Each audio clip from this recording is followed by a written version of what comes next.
You are listening to Leaders and Legends, a podcast produced by Veteran Strategies and featuring conversations with fascinating and impactful men and women who have shaped our world, our communities, and our history. My name is Robert Vane, Principal of Veteran Strategies, and your host for our discussion. You are listening to Leaders and Legends, a podcast presented by Veteran Strategies, a local veteran public relations enterprise, and sponsored by Girl Scouts of Central Indiana, Garmond Construction, Leaders and Legends LLC, the Grand Hall and Conference Center at Historic Union Station, the McGinley's Golden Ace Inn, and McAllister Machinery, your friendly neighborhood Caterpillar dealer. You may find all your sales and rental equipment needs at McAllister.com.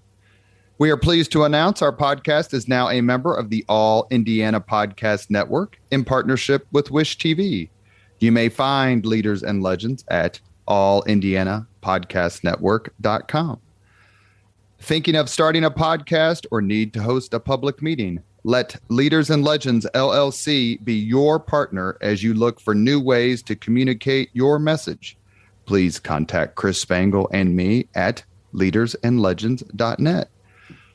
Thank you for joining us on the Leaders and Legends podcast. I have to admit that there have been a few times that I have been nervous when about to start a podcast, and this is certainly on the list because our guest is Suzannah Lipscomb. She is a British historian, writer, TV personality, and commentator. She earned her doctorate in philosophy from Oxford in 2009, and Professor Lipscomb has held numerous academic appointments. She is also a host of the podcast, Not Just the Tudors, which you may find on all the usual podcast platforms. Suzannah has 130,000 followers on Twitter, where her handle is at 16th capital C girl.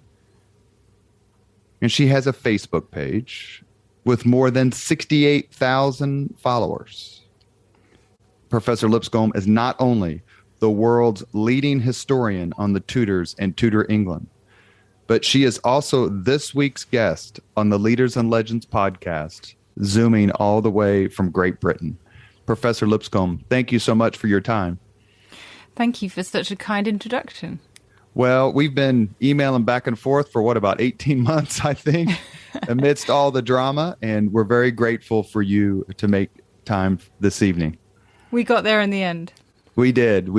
And I encourage everyone, we're going to ask her about it later, but to look up the Not Just the Tudors podcast and also to like her Facebook page and follow her on Twitter.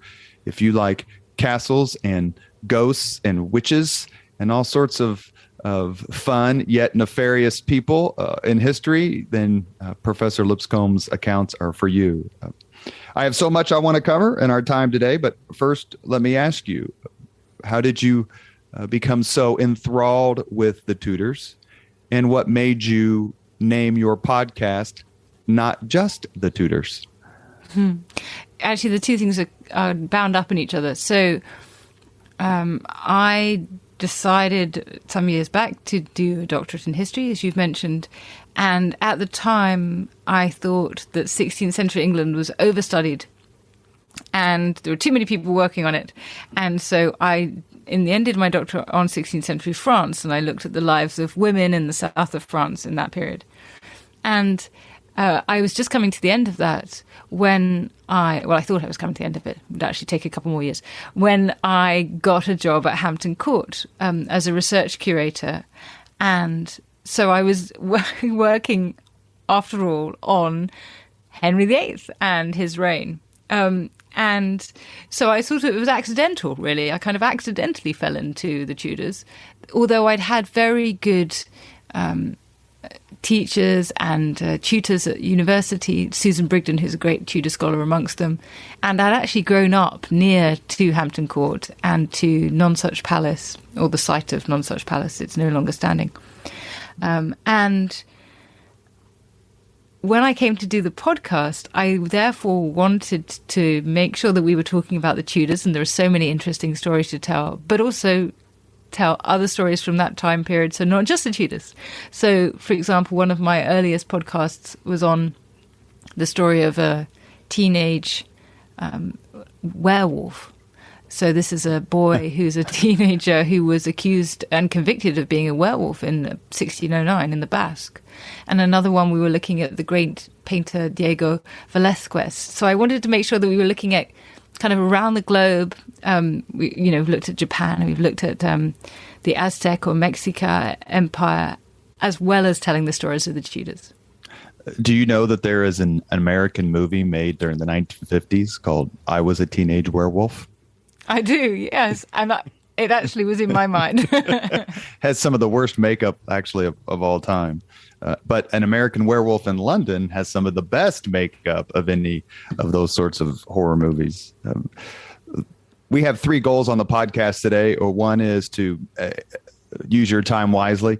And the second is for me to get through as many questions as I can with some really fun answers. And the third is to make sure that you are so enamored with this podcast that you'll invite your friends like Dan Jones and Dan Snow and all the folks who we all follow on Twitter. It is I can do that. I'm at Dan Jones's book launch tomorrow night for his Powers and Thrones. So I'll tell him he needs to look you up. Well, the reason I mentioned these names, and there are so many others, Helen Carr, who I would love to have on, because I know she has her new book on John of Gaunt, who was actually the patron of my graduate school thesis subject, Sir Thomas Erpingham. But there's such a great cadre of historians. I don't know if younger is the best word, but maybe that is the best word. How fun is it Always to be aging? Yeah. Well, for those of us who grew up reading, Elton and Scarisbrick, and there's so many great Garrett Maddenley, so many great Corey Barnett, B.H. Liddell Hart, those historians. There's a new class, there's a new generation. Is it fun to be a part of that and to be able to emphasize and research new things? It certainly is, and it's a very supportive group of people. In fact, what's so exciting in mentioning the book launch tomorrow night is that I'll see these people for the first time in about 18 months, right? Some of them, because we haven't had any of these occasions. Of course, like everybody, life has been on hold for so long. And it is very nice to be part of a group of people who are uplifting and encouraging each other in that regard, and therefore who push each other to try new things. Dan Jones has been a big influence on me. We worked together on a few TV series, and he's been a big influence on me in terms of thinking about how I write. And so my next book is very much a narrative history book, and trying to see what I can do and use the terrible jargon, push the envelope on that. And so there's been a sense in which there's been encouragement, and Dan Snow, of course, is responsible for the History Hit Network, and he's the one who suggested I start up Not Just the Tudors podcast. So there's been such great support. And it's, I think there is something, when we all started out, and some, Helen Carr amongst them, are younger than others, but there's been a sense that it was nice to see fresh perspectives and fresh faces coming on the scene. But the thing about historians, of course, is that we're like fine wine or cheese. We get better as we age, so we're okay. Well, there are so many great American historians who David McCullough, Stephen Ambrose, Ron Chernow. I've had some of them on the Leaders and Legends podcast, Peter Cousins, who are doing some of their best writing. Craig Simons who's a naval historian, Civil War historian, has a new book coming out about Admiral Nimitz. He's in his 70s.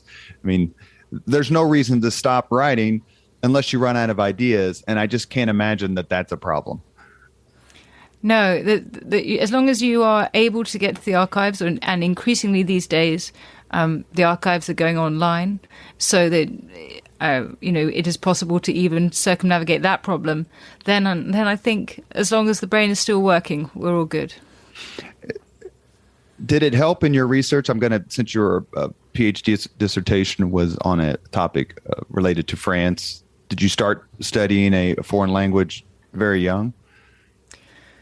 I mean, I did French at school. I had only studied it up to the age of 16. I was there was quite a lot of French speaking in the family, and we lived in Switzerland for a few months when I was a child, and I'm sure those things helped. But I had no idea of the sort of learning curve I would be on when I decided, I can easily do it in French, it'd be fine.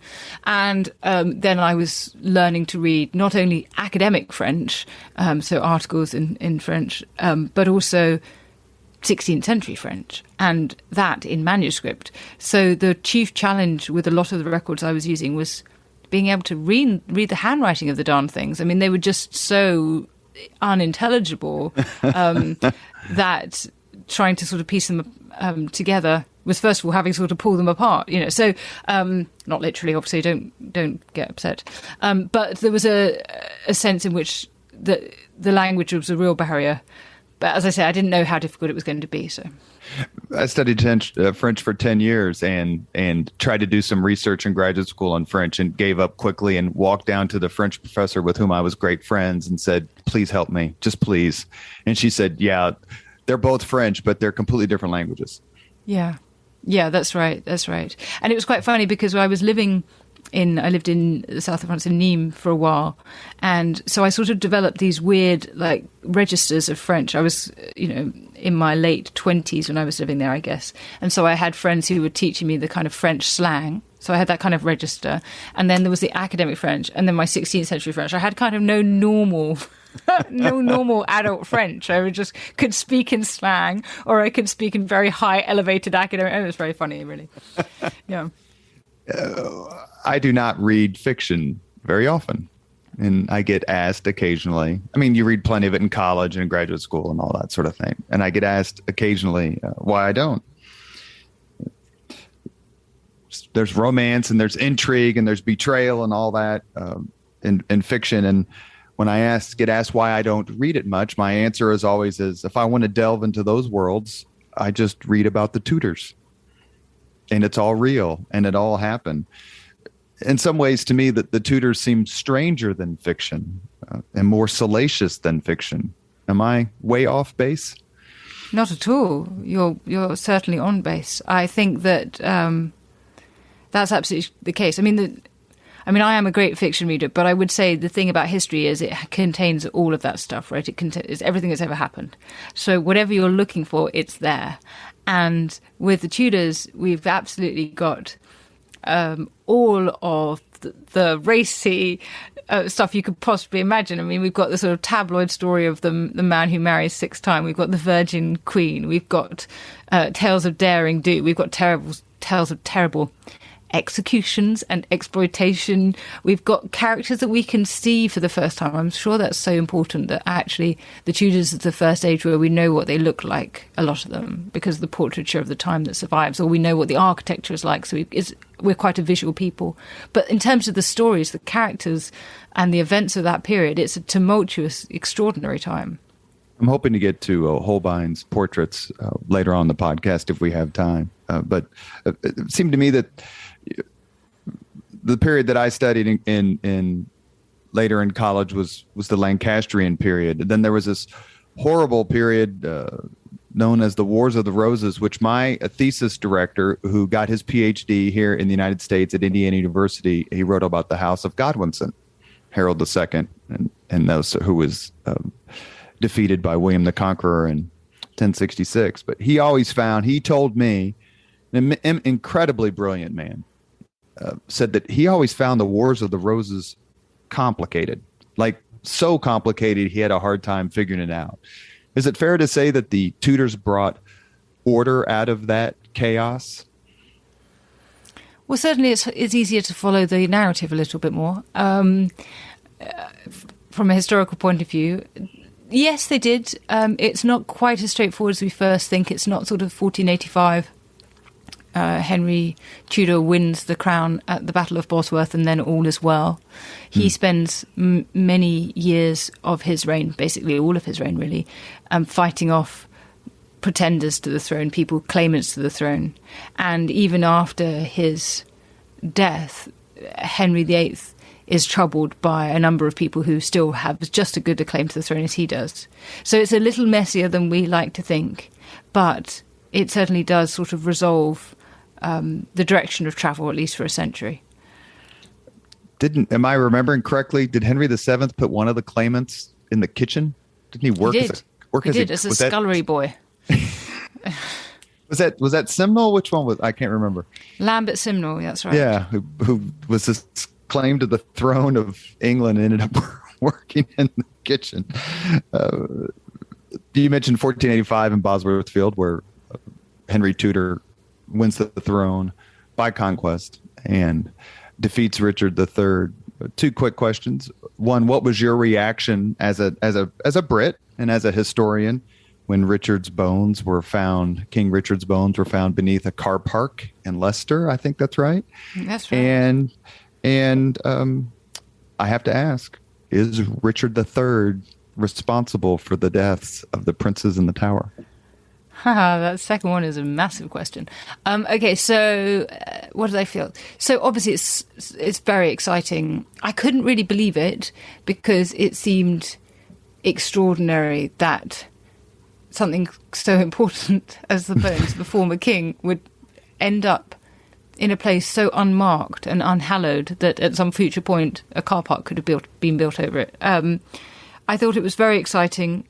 I thought it was interesting also insofar as the plan in time of finding them once they'd been identified they were there was obviously in order to try and vindicate Richard. There's the Ricardians are kind of the Richard III supporters, and bar the supporters of Anne Boleyn, there really is no more vocal group in history, and who wanted to make it clear that all of the discourse around Richard III's deformities, that Shakespeare's conversations, what Shakespeare writes about him having a hunched back and that sort of thing, was all just a great calumny. And of course they discovered that he did actually have this S-shaped spine, which was something of an own goal, but I don't know if that translates to an American audience, but so it was so there was that, but it was very exciting indeed. And one of the reasons why he has such supporters is they feel that he was a rightful king, and they feel that he has been unjustly tarred with the murder of the princes in the Tower. So the princes in the Tower, for those who are coming to this and who are like, who are they, were Richard's nephews. One of them, Edward V, had been named but was never crowned king. And his younger brother, Richard, it's really unfortunate there's so few names going around at this point in time.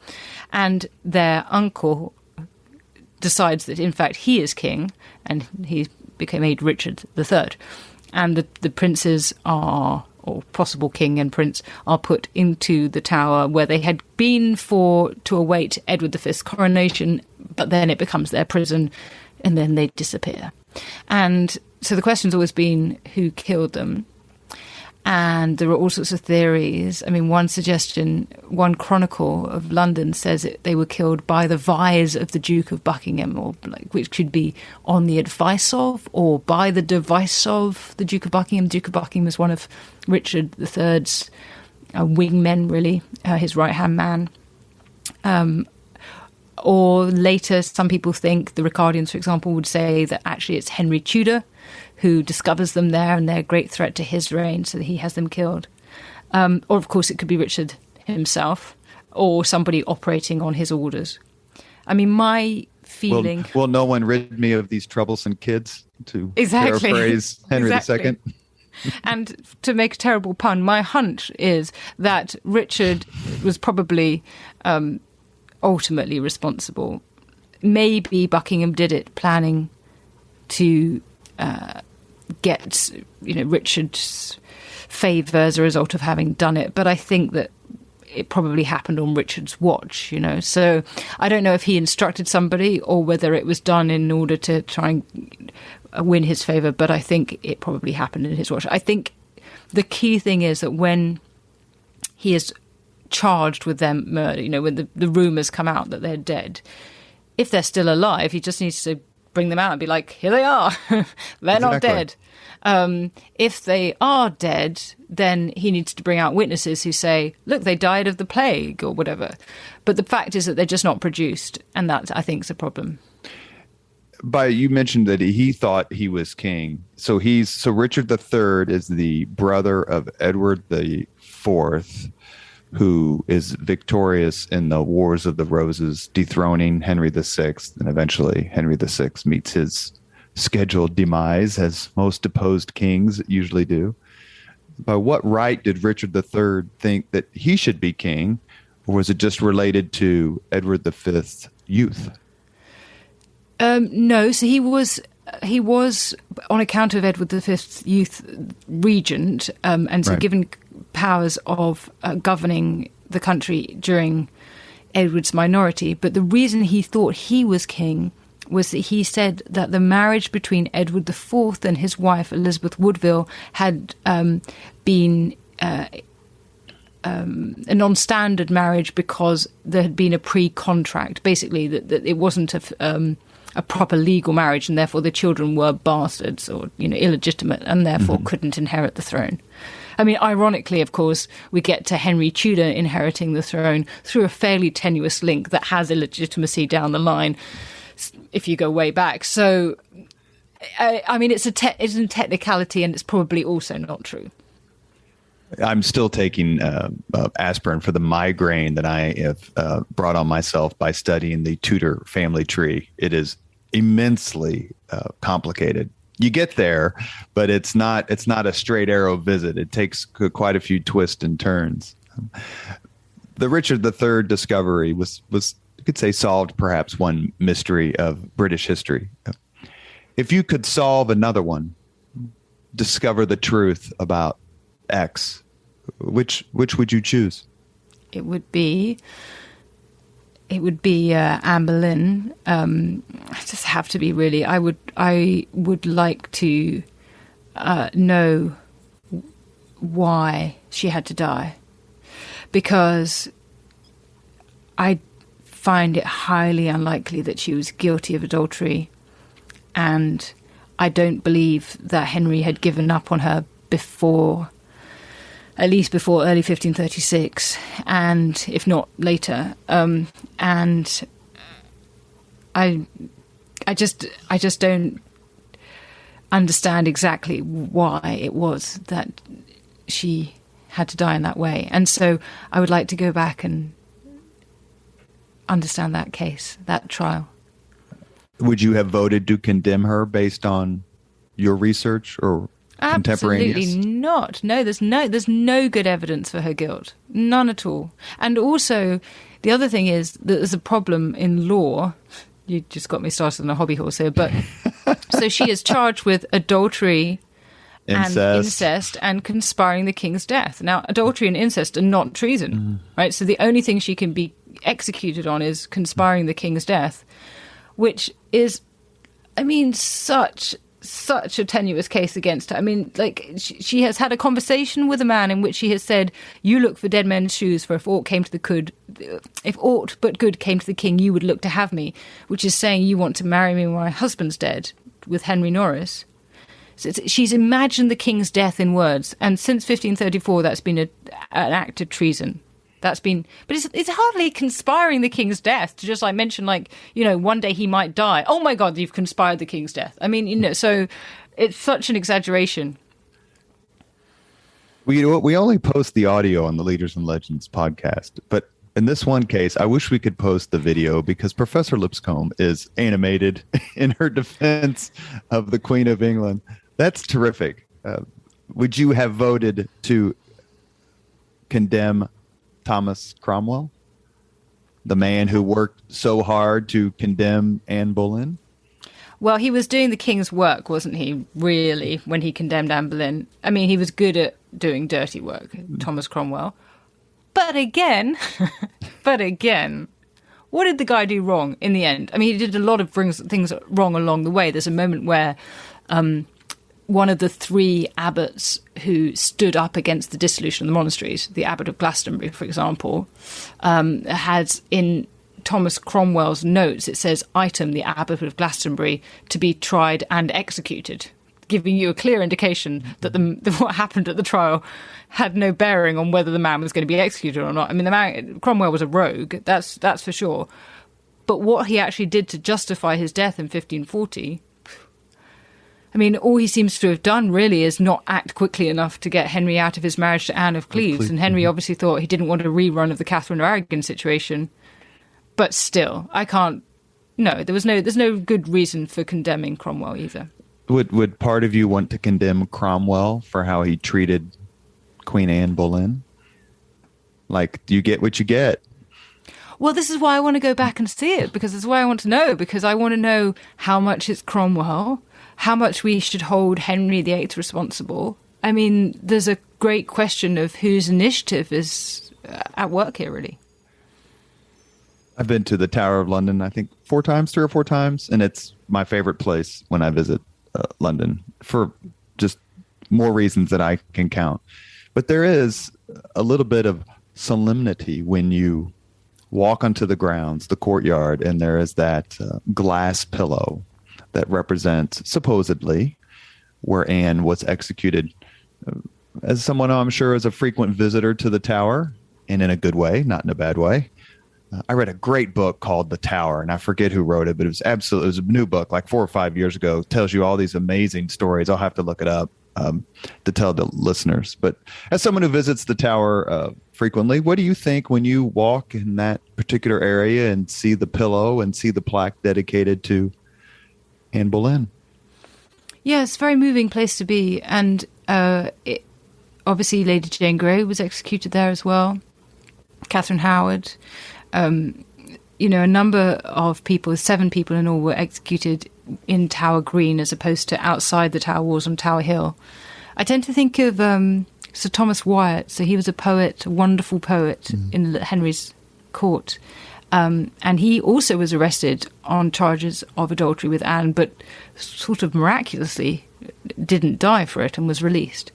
But he writes, the bell tower showed me such a sight that sticks in my head both day and night. And he was being kept in the bell tower.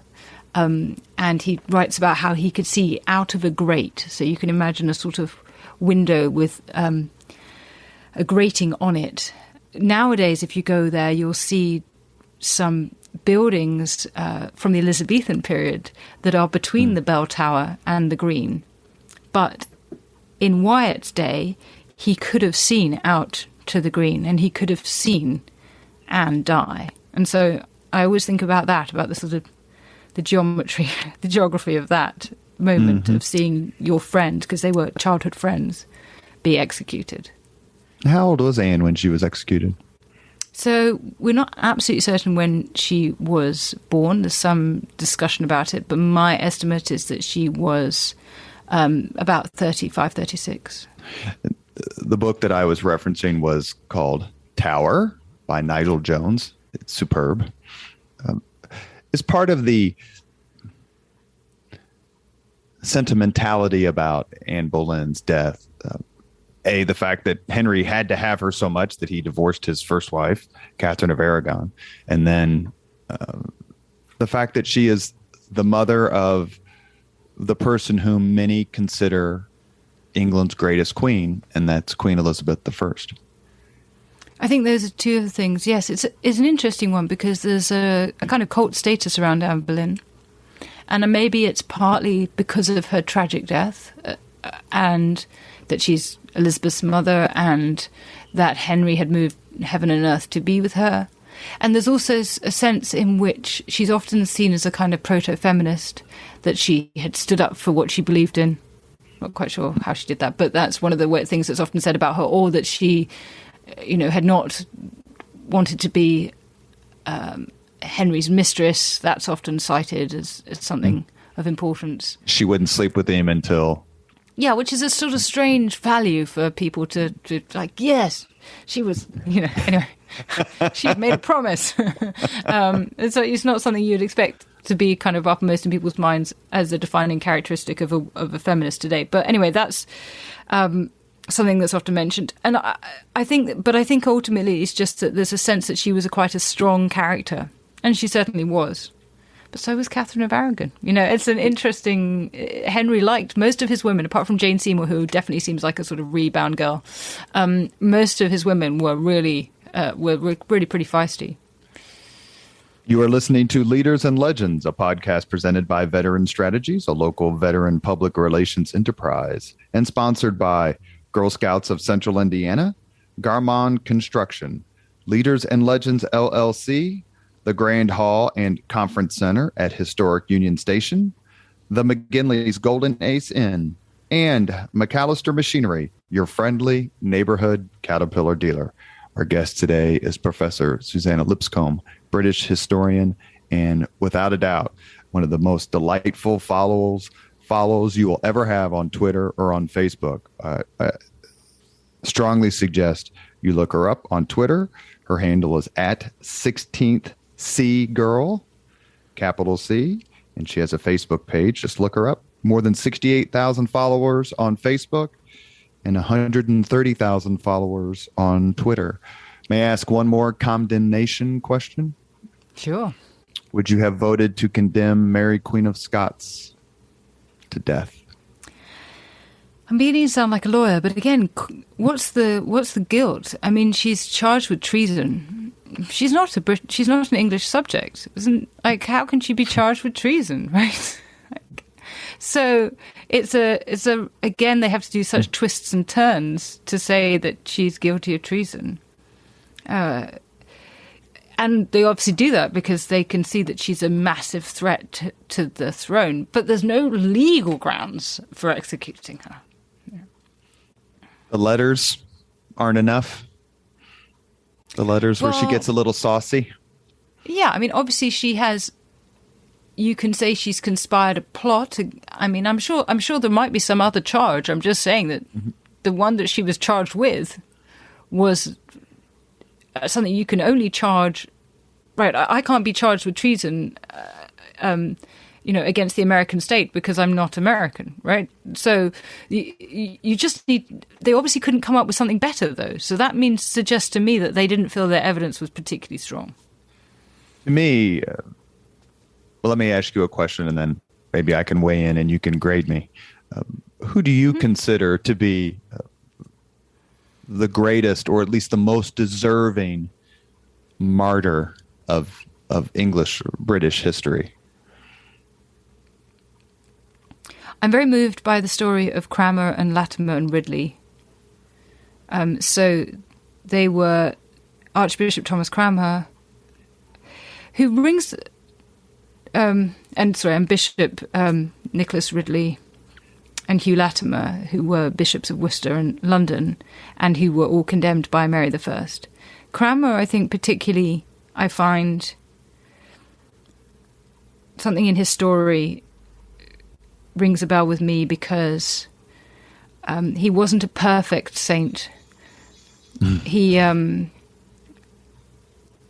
did all sorts of terrible things, really, along the way. The moments where you think, oh, well, that's not your finest hour, Cranmer, is it? And yet he is also the man who wrote the Book of Common Prayer and therefore wrote some of the most perfect verses in the English language, and who was responsible for such extraordinary change. But from Mary I's point of view, he was the man who had basically rendered her father and mother, who had taken the Roman Church away from the English people, and who, was personally responsible for that. And so she wanted to make sure that he wasn't just condemned for treason, but also for heresy. And so I find the story of Cranmer being forced to watch his friends, Ridley and Latimer, die in a ditch, be burnt in a ditch outside of Oxford, near where I'm speaking to you from, and then for Cranmer himself to suffer the same fate a year later. Very moving. We're discussing Bloody Mary, Mary I, who was the daughter of Henry VIII and his first wife, Catherine of Aragon. Does Bloody Mary deserve her nickname? Only if we're going to say bloody Henry VIII and bloody Edward VI and bloody Elizabeth I as well. I mean, they all were responsible for as many deaths as Mary. I mean, as a Catholic, I like to think that Bloody Mary's getting a bad rap, but I could be wrong. She is getting a bad rap. She's getting a bad rap because she's Catholic and because she was a woman. And those two things combined have not really favourably served her in English history. I think that if you look at Edward VI's reign, for example, a comparative one, people always go, oh, well, look how many people died, but Elizabeth was on the throne for 45 years, or Henry was on the throne for 37 years.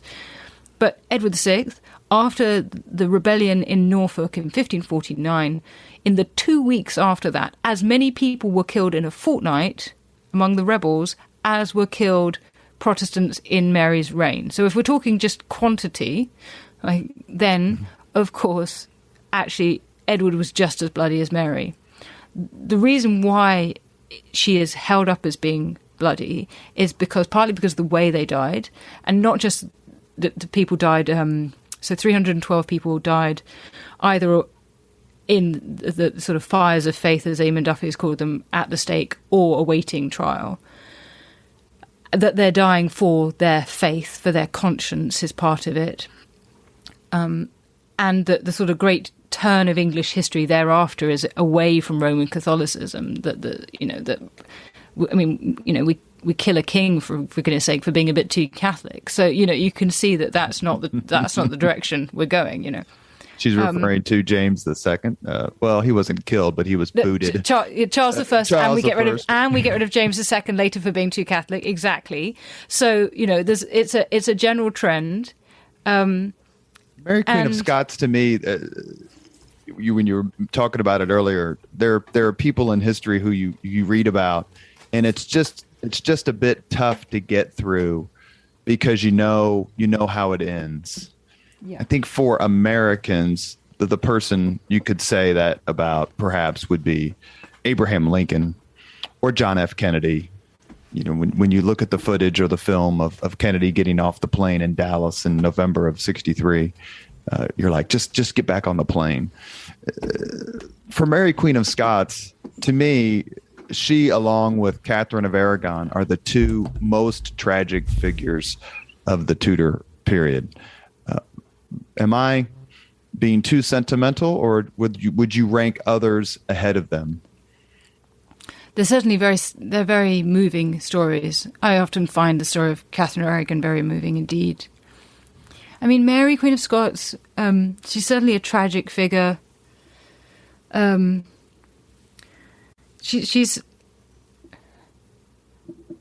also a real moaner, right? Like she's not so. I mean, she's having a terrible time, to be fair, but she doesn't. But she doesn't show any of the sort of fortitude that we see in Catherine of Aragon. And of course, the other thing that we often condemn her for, I suppose, censorious historians, is that she's made some terrible choices of men. But, which of us hasn't? So we can be a bit moralistic, I think, sometimes in our judgments. But I think that actually, you're right. I mean, these are very tragic stories, these women. Mary Queen of Scots. And Lady Jane Grey, perhaps. I'd say Lady Jane Grey as well. Go ahead. Please expand on that and make sure the listeners know who Lady Jane Grey was. I'd also add Lady Jane Grey because she was a 16-year-old girl who was named as queen after Edward VI died. So Edward VI being Henry I. I'll get there in the end. Edward VI being Henry VIII's eldest son. And he was a Protestant, so he didn't want to name his half-sister Mary I, we've just been talking about as so-called Bloody Mary, as his heir. So instead he named his Protestant cousin Lady Jane Grey and claimed that Mary was illegitimate. And Jane is just this girl caught up in the midst of all of this, really. And she takes the charge of being queen. We have letters she signs off as Jane the Queen. But when she goes into the Tower, much like Edward V, to be crowned, she never comes out except to be executed. And it's a very sad story. Because she kind of just was there. Wrong place, wrong time, I guess. Is that a way of saying it? I mean, it was a bit of a surprise. I mean, she had her adherents and she had her supporters, but she kind of was just caught up in this hurricane, and then it ended so quickly. Exactly. Do you have a favorite English history movie? Ooh. If so, what is it? I guess I should ask that part of the question. You could have just said yes. I'm just thinking. So the top film I always say about history is actually a French film. It's called The Return of Martin Guerre. There was a version of this made called Summersby. Do you remember, with Richard Gere in 1980s? Yes. Mm-hmm. So there's a story from the actual French archives in the 1560s where a man called Martin Guerre goes off to the wars and then returns and seems to be much nicer than he used to be. Looks exactly the same, but his character seems to have changed. And then the case comes out that it's argued, someone comes along and says he's an imposter. And this appeared in actual trial records, and so there's a brilliant film made about it. But that's not about English history. It doesn't really answer your question. This is a thinker.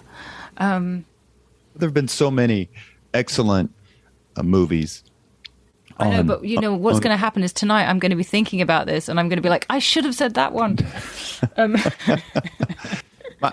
To the extent that it matters, my favorite English history movie is Becket. Oh, that's a good one. Richard Burton and Peter O'Toole, and to me, Becket is my ultimate English martyr, condemned and slaughtered by the Knights on December 29th, 1170. I think that's right.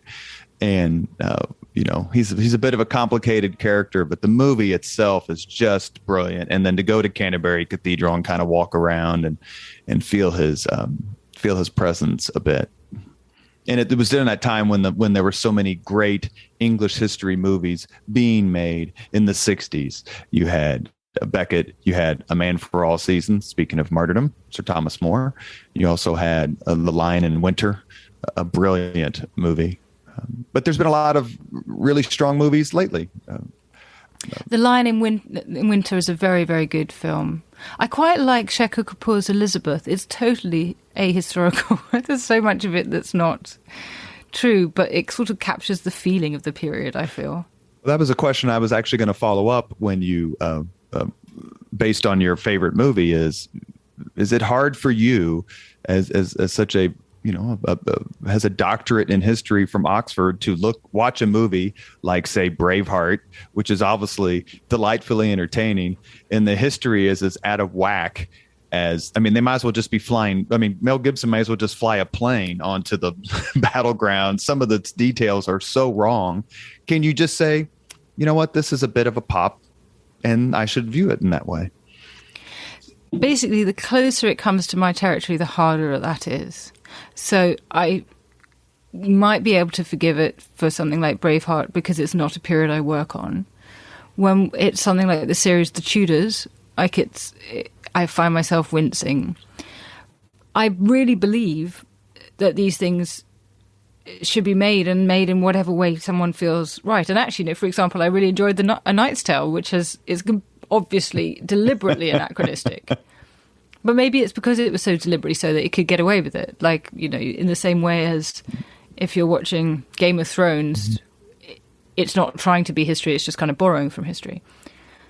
Once I'm watching a film that is about the 16th century, so Anne of the Thousand Days, for example, about the fall of Anne Boleyn, then I can't really take off the glasses through which I view these things. I can't just be like, I'm going to relax and enjoy this because it's a busman's holiday, I'm not enjoying it as much as I want to. How historically accurate is Monty Python and the Holy Grail? That's just enjoyable. We are talking with Professor Suzannah Lipscomb, noted world-famous and incredibly popular and brilliant historian of Tudor England and many other things. And she's also the host of the podcast, Not Just the Tudors.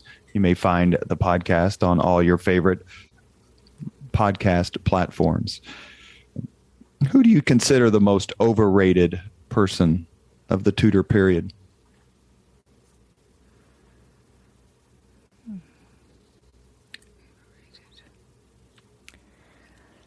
Can I let you into a secret? I actually think that Elizabeth I is kind of overrated.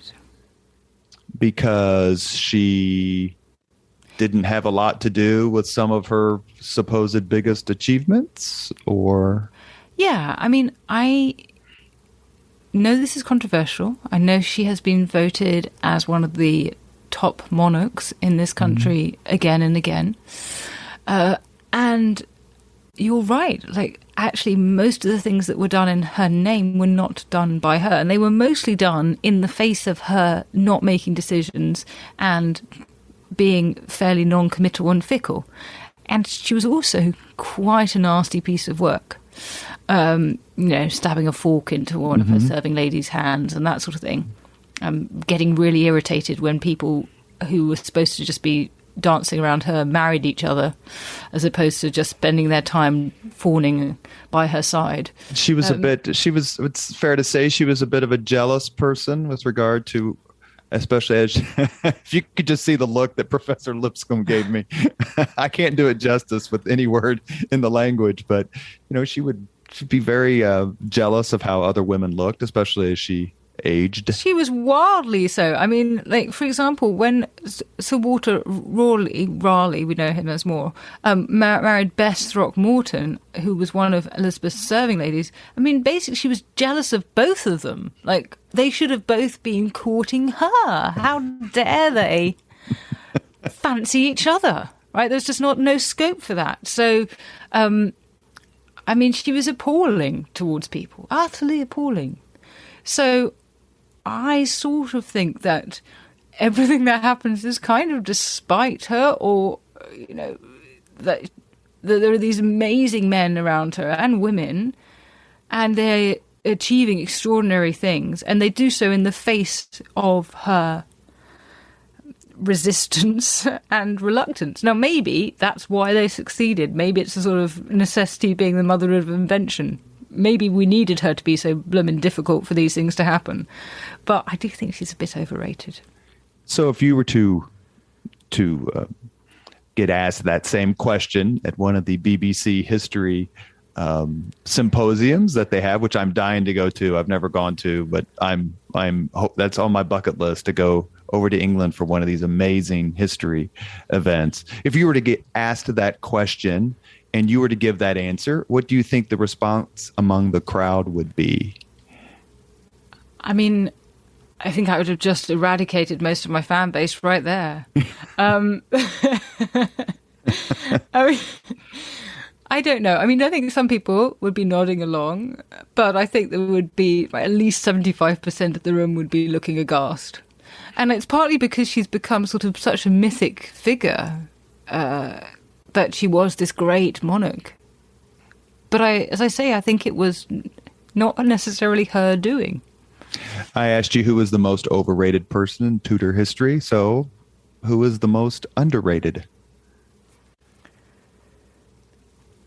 I think that Anne of Cleves is pretty underrated. I'm a big fan of Anne of Cleves. So she's been... Talk about a horrible ending. The poor woman was forsaken by everybody and her own family and her ex-stepson. I guess that would be Edward the Sixth would call me. She just seems to have been kind of shunted aside. And then at the end, she didn't really get much what she was promised. Or do I have my history wrong? Yeah, I think that's right. So Anne of Cleves, Henry's fourth wife, to whom he's married for 6 months, and who has gone down in history as being a very ugly woman, because Flanders mare was the phrase coined in the 17th century, and absolutely, I mean, Edward VI, her stepson, doesn't really stand by her, and she does in the end sort of gradually get poorer until she dies in 1558, although is buried in some great state next to the mosaic pavement in Westminster Abbey. 1558, isn't that the same year Elizabeth comes to the throne? Yeah, that's right. Bloody Mary dies, or Mary the First, I guess we should say. And the same year that Mary the First dies. Yes, that's right. But I think she was an extraordinary woman. She seems to have been...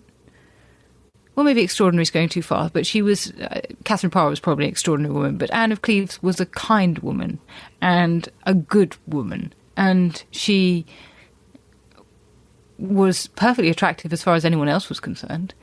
And I think Henry took against her because of the fact that she didn't recognise him when he first turned up in disguise to meet her.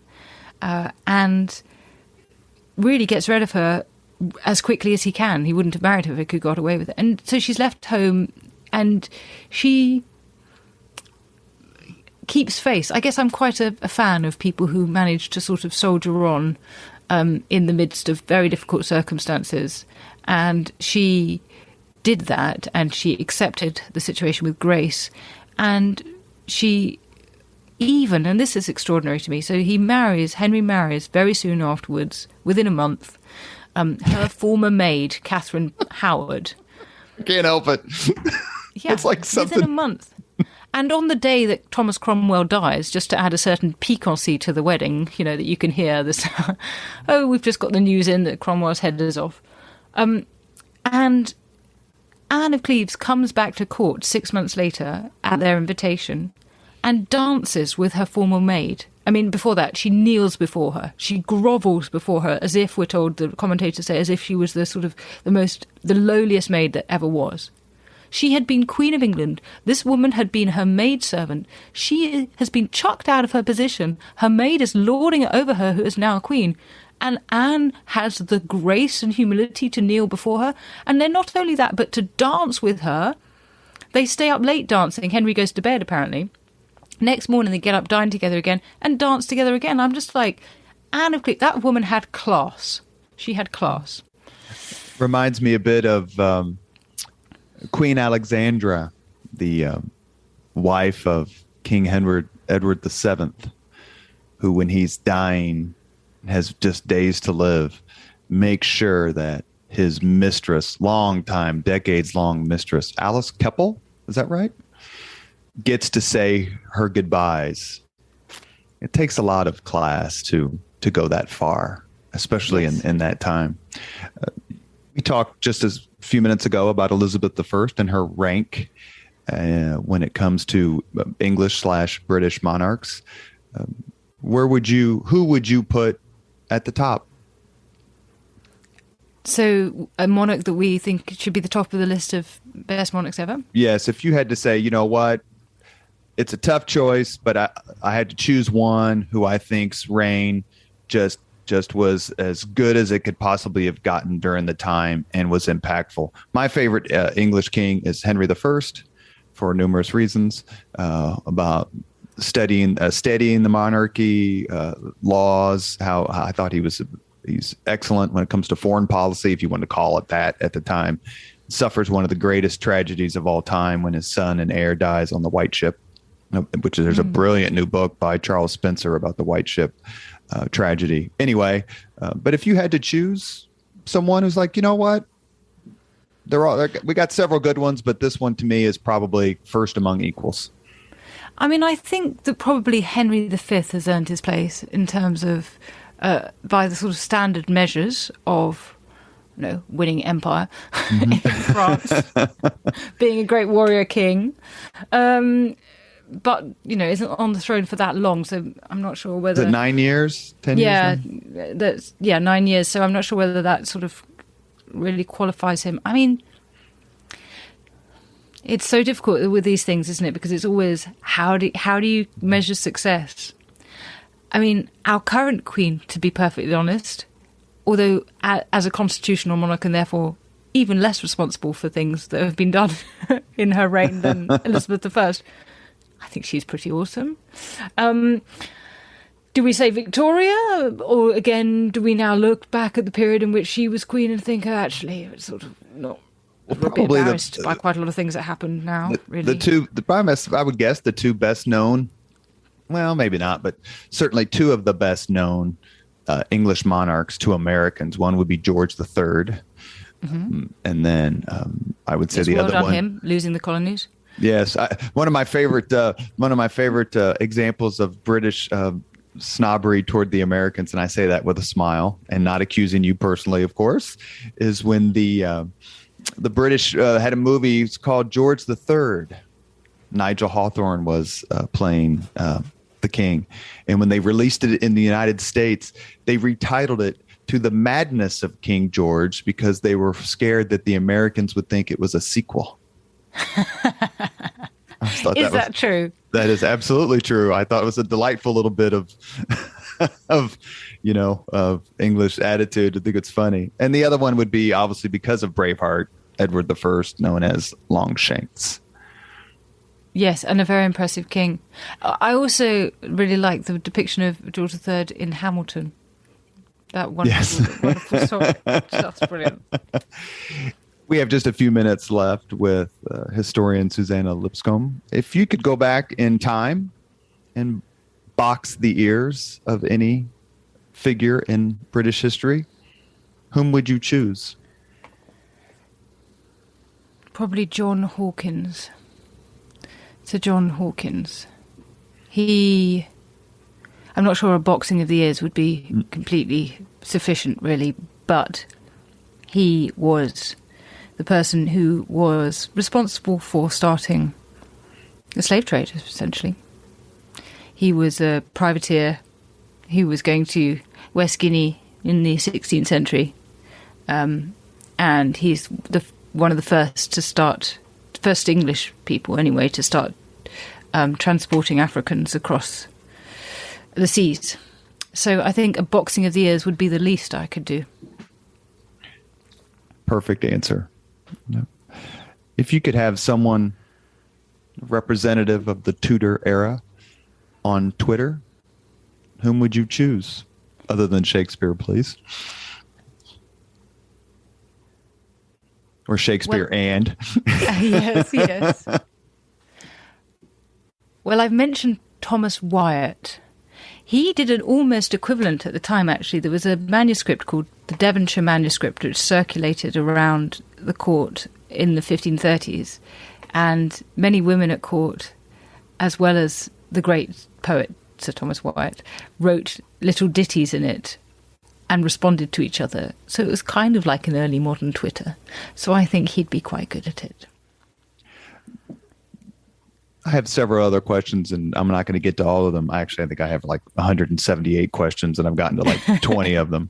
But the Tudors, to wrap up the discussion on the Tudors before we move on, they were able to do something collectively, perhaps, that most, or at least a few of the dynasties before them were unable to do. And that is to successfully pass the crown to a new dynasty relatively bloodlessly. The Anglo-Saxons couldn't do it. They were conquered by the Normans. The Lancastrians couldn't do it. You could even say the Plantagenets couldn't do it when Richard II was kicked off the throne in 1399 by someone who eventually became Henry IV. How were the Tudors? I read a book called The Right to be a King. I forget who wrote it. It was all about the Stuart and Tudor sort of handoff. How were the Tudors able to basically give up their throne to the Stuarts in 1603 in a way that kind of just kept things going in a certain way without an execution, a death, some giant battle that decides things? I think it largely comes down to the people around Elizabeth I. So in this case, particularly to Robert Cecil and others who had a game plan for how to manage the transition. Because Elizabeth made it particularly difficult by not nominating her successor. So they had to imagine all the possible scenarios. And of course that changed constantly over her reign. And then be able to swing into action. So, getting riders on the road, getting up to Scotland, telling the news quickly before it got out, crucial to their success. And interestingly, given that we talked about Lady Jane Grey and Mary I earlier, or Jane I and Mary I, if we want to be picky about it, we could say that one of the problems when Edward VI was dying was that the information wasn't kept quiet, And so Mary learnt that Edward was dying and was able to escape, so he couldn't choose his successor in the way he wanted.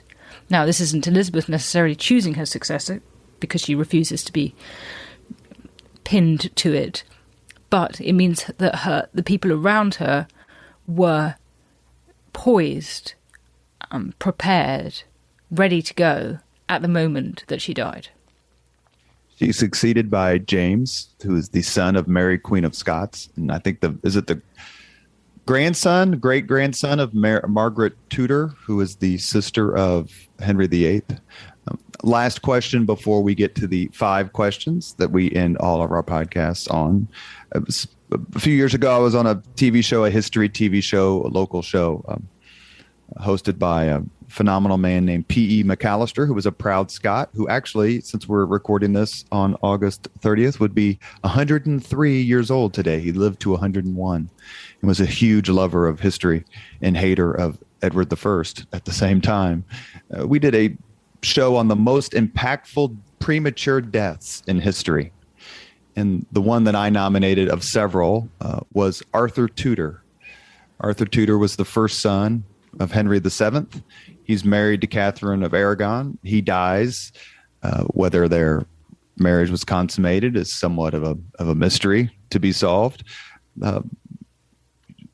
Who would you nominate as the most significant or a significant premature death, not only in Tudor history, but in English history? There are so many. There are so many. But the one that comes to mind is the Tudor one. It's Catherine of Aragon and Henry VIII's first son, or only son, I suppose. He dies at 7 weeks old, Prince Henry, in 1511. If he had lived, the course of English history would have been entirely changed. We've reached the point in the Leaders and Legends podcast where we ask the same 5 questions of all of our guests. Professor Lipscomb, are you ready? No. They're such difficult questions. Does that work in your class? Well, some of them. No, it doesn't. No, it doesn't. I still have to go ahead. What was your first job? My first job was when I was 15, 16. I was doing secretarial work. My mother had taught me to touch type, and so I did lots of temping work in my summer holidays in offices. Sort of unimaginable now, but typing things up for people from dictation. What was your first concert? My first concert was the Rolling Stones. Amazingly, might even be one of my parents' first concerts as well. But I went, I don't know how old I was, teenager, and they were incredible. Rest in peace, Charlie Watts. Oh, man. Number 3, if you could, these are always tough for historians who come on the podcast, but number 3, if you could recommend any book for someone to read, which book would you choose? Oh, this has just been, I'm still deciding as I try and answer, because I've been wrestling with this one. Do I say a history book, or where am I going to go in the end? What am I going to plump for? I think I'm going to go for Viktor Frankl's Man's Search for Meaning. I'm having a sort of doubt that was actually its title. Hold on a second. When you know something so well, you actually talk nonsense. Yeah, Man's Search for Meaning. I think I'm going to go for Viktor E. Frankl's Man's Search for Meaning, which is the story of his time in a concentration camp, and of discovering really what is at the core of who we are in the face of such evil. If you could witness any event in history, be there as it happens, which event would you choose? If you want to choose a Tudor event and a non-Tudor event, since you're zooming from London or from England, we'll give you 2. Okay, well, I'll tell you what, the Tudor one, you might even guess, because we've talked about it already. I want to be at Anne Boleyn's trial. And I want to know exactly what went down there and what was said. What was the evidence? Because we don't have the trial records. We just have the indictment. So I want to be there. I want to see their faces. I want to look them in the eye. And I want to try and figure out what I think happened. The non-Tudor one, without wishing to sound too pious, but once I'd thought of this, I couldn't unthink it. I wanted to be on the road to Emmaus. So I want to see what happened when those two men reported having met the resurrected Christ. Last question. If you could have dinner with anyone living today, 2 hours off the record, talk about anything you want, whom would you choose?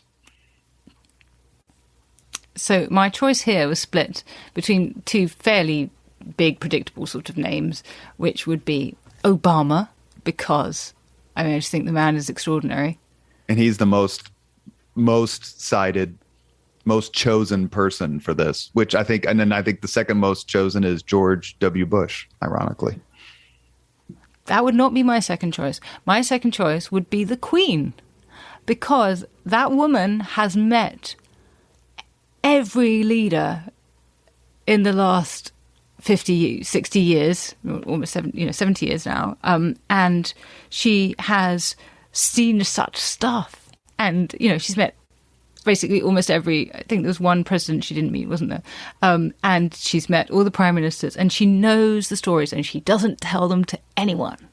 So I would love to have 2 hours with her. Have you ever met her?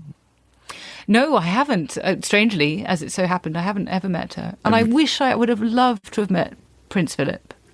I would have loved to have met him.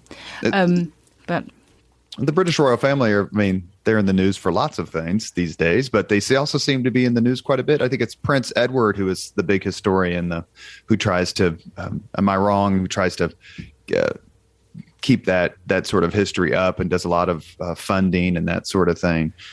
Have you, I guess as an American, I should ask, have you got to meet any member of the royal family? You're so prominent, you're so respected, it makes sense that they would reach out to you.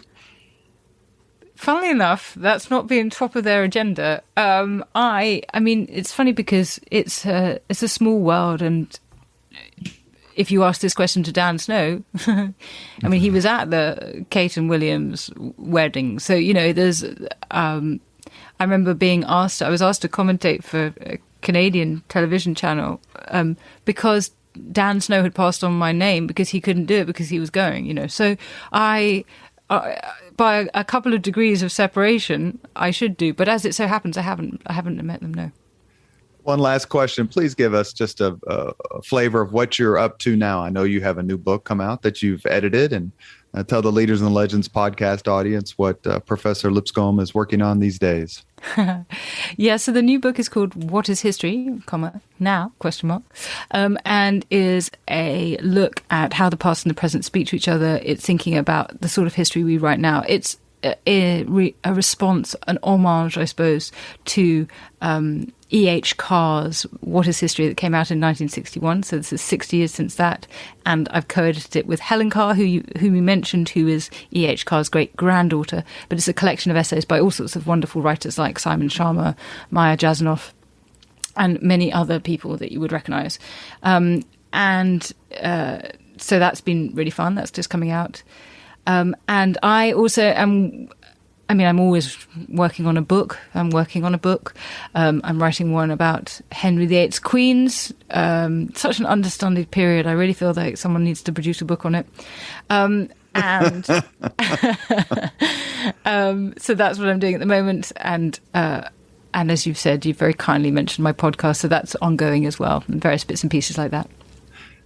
You have been listening to the Leaders and Legends podcast, presented by Veteran Strategies, a local veteran public relations enterprise, and sponsored by Girl Scouts of Central Indiana, Garmon Construction, Leaders and Legends LLC, the Grand Hall and Conference Center at Historic Union Station, the McGinley's Golden Ace Inn, and McAllister Machinery, your friendly neighborhood Caterpillar dealer. Our guest has been Dr. Suzannah Lipscomb, the world's leading authority and certainly the most incisive writer and researcher of the Tudor period in English history. Professor Lipscomb, thank you so much for your time. Obviously, we were thrilled to have a chance to talk with you. You're too kind. Thank you. Thank you very much for listening to Leaders and Legends, brought to you by Veteran Strategies Incorporated. If you want to contact us about this program or our menu of public relations services, please send us an email at robert@veteranstrategies.com. That's robert@veteranstrategies.com.